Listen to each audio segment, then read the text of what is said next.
So the Samsung Galaxy Note 10 Plus is a very interesting phone that Samsung made many years ago, and although I probably would not recommend buying this phone anymore as of this moment, it's still a very good phone, and there are definitely still a lot of characteristics with this phone that I would recommend people to buy. Now, the first thing I would recommend saying, again, buy the Galaxy S23 Ultra or the Note Fold or the S23, one of those types of phones. Those are going to be way better than this one, but I'm still surprised how well of a phone like the Note 10 Plus is still holding up. You're getting a very decent display on this thing. It's a pretty big phone, a 6.8-inch dynamic AMOLED display, and although it's not 120Hz or anything, it's still a very good curved panel, and it's a pretty big asset for this device. If you're wanting to do media consumption, if you're still wanting to even use some applications out there, this thing on Android 12 is still kind of good. It's still good, it's not kind of good. It's only one version of Android behind technically. So I'm still a fan of this specific phone from that perspective. And I do think from,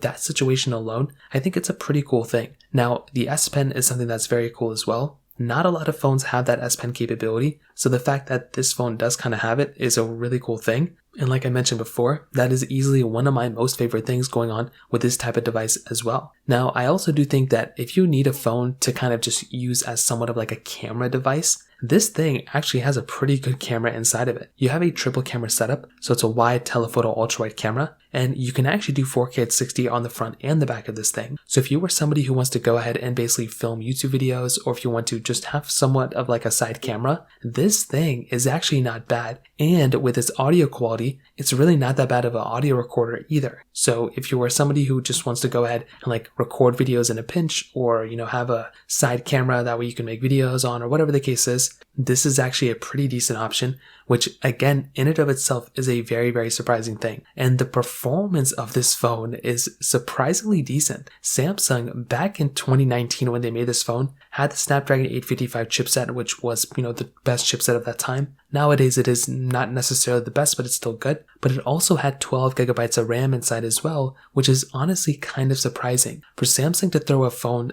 out there like this with a large amount of RAM that this thing had, it's quite surprising because, again, they didn't really have to do that, but they did, and that's something that's very cool from this phone in and of itself as well. So there's a lot of reasons to still like a phone like the Note 10 Plus, although it would not be the first one I'd recommend buying. It's still a decent phone in my opinion. So in terms of that kind of covers it up there. If you have any other thoughts or questions, let me know in the comment section below. Hit the like button, that would mean so much, but definitely hit that subscribe button. More importantly than everything else, I love every single one of you guys. Hopefully I'll catch you guys in the next video. Peace out till then.